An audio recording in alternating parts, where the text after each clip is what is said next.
The chart omits the Hebrew vocabulary of gods and sons of God, since the aforementioned point of scholarly conjecture concerns that terminology. Before we turn our attention to that matter, we need to observe a few things about the vocabulary in the chart.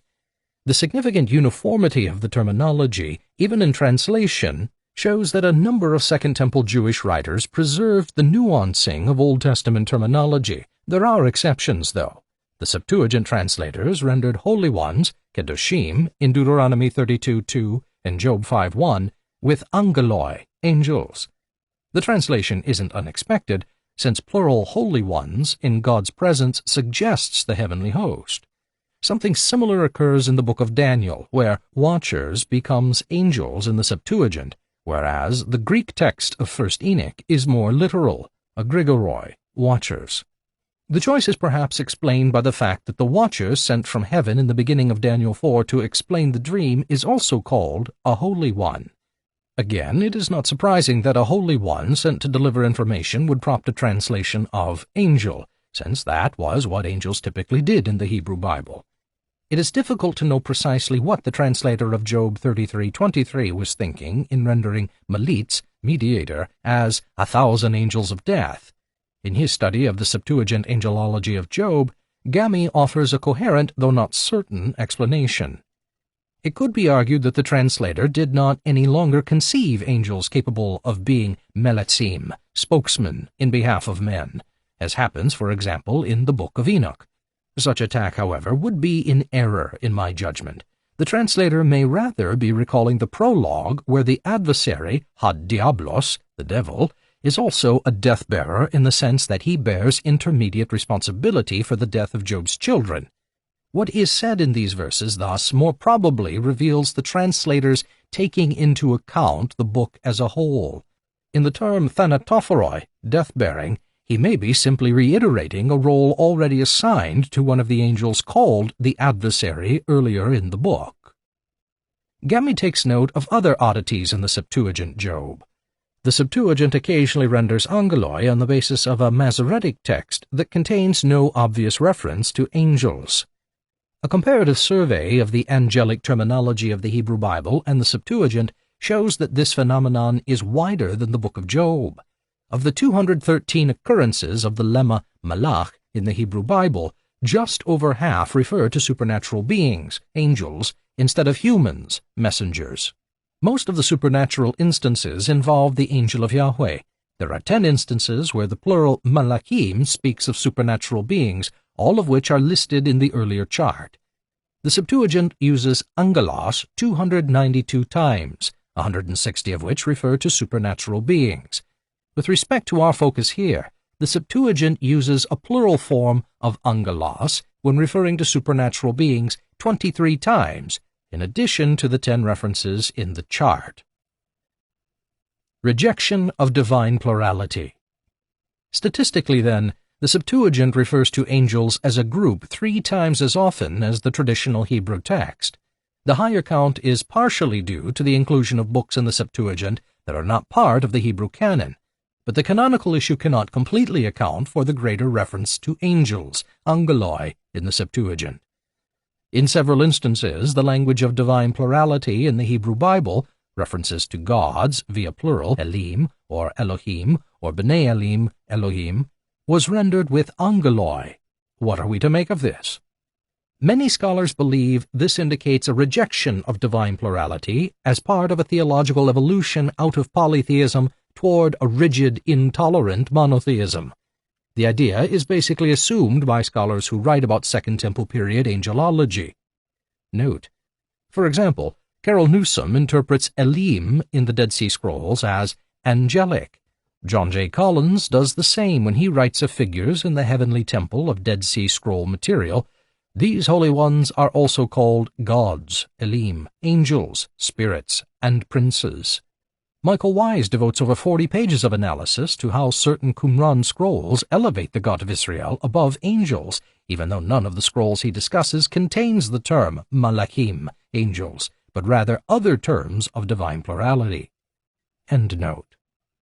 But it is based on a misunderstanding of divine plurality and a failure to examine the totality of the data. I have addressed the former at length elsewhere. Our focus here will be the latter. Note: see Chapter 1 for an overview of why the polytheistic perspective is incoherent. Construing multiple Elohim as polytheism is to read a modern conception back into ancient thought. Divine plurality is no obstacle to adherence to the uniqueness of Yahweh in the minds of the writers of the Hebrew Bible. Modern scholars mistakenly presume that multiple Elohim must have been construed as sharing essentially the same attributes, but this is not the case. End note. In assessing the coherence of whether Jewish writers in the Second Temple period saw a problem with the language of divine plurality in the Hebrew Bible, there are two primary sources, the Septuagint and the Dead Sea Scrolls. Vocabulary of the heavenly host in the Septuagint. As noted above, the Septuagint does indeed render the language of divine plurality with angeloi, but there are two facts that must be considered before drawing conclusions. The Septuagint translators do not do this consistently, and in most of the places where they do opt for angeloi, other texts of the Septuagint render the divine plurality literally and do not use angeloi. The table below lists all of the passages that factor into the discussion, showing which ones the Septuagint translators translated as angeloi. Producer's note: the print edition here includes a chart listing the Hebrew Bible terms gods, divine beings, Elohim Elim, and sons of God, B'nai Elim Elohim, to the Septuagint's translation of those terms. It has been recorded on its own track. If you prefer not to listen to it, you may skip the next track and resume with the narration. Chapter 4, Part 4. The table comparing the Hebrew Bible translation of gods, divine beings, Elohim Elim, and sons of God, B'nai Elim Elohim, in the Septuagint will be read as prose. Torah references to other gods, Elohim. Examples: Exodus 18:11, greater than all Elohim; Deuteronomy 8:19, go after other Elohim; Deuteronomy 10:17, God of Elohim; Deuteronomy 17:3, served other Elohim; and Deuteronomy 29:26, served other Elohim, Elohim whom they had not known and whom God had not allotted to them. The Septuagint translates each of these as plural of theos. Plural of theos is ubiquitous in Torah legal literature, over 60 times. Among the Elim, in Exodus 15:11, is translated theos. In the midst of the Elohim, in Psalm 82:1, is translated theos. Among the Elohim, in Psalm 86:8, is translated theos. Great King above all Elohim, in Psalm 95:3, is translated theos.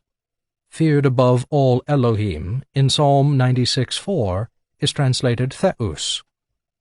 You are exalted far above all Elohim, in Psalm 97:9, is translated theos. The God of Elohim, in Psalm 136:2, is translated theon. I see an Elohim coming up out of the earth, in 1 Samuel 28:13, is translated theos. B'nai ha-Elohim, in Genesis 6:2, is translated sons of God, hoi hui tu theu. B'nai Elim, in Psalm 29:1, is translated sons of God, huioi theu. B'nai Elim, in Psalm 89:7, is translated among the sons of God, and huioi theu. You have made him a little lower than Elohim, in Psalm 8:5, is translated less than the angels, brahiti par angelus.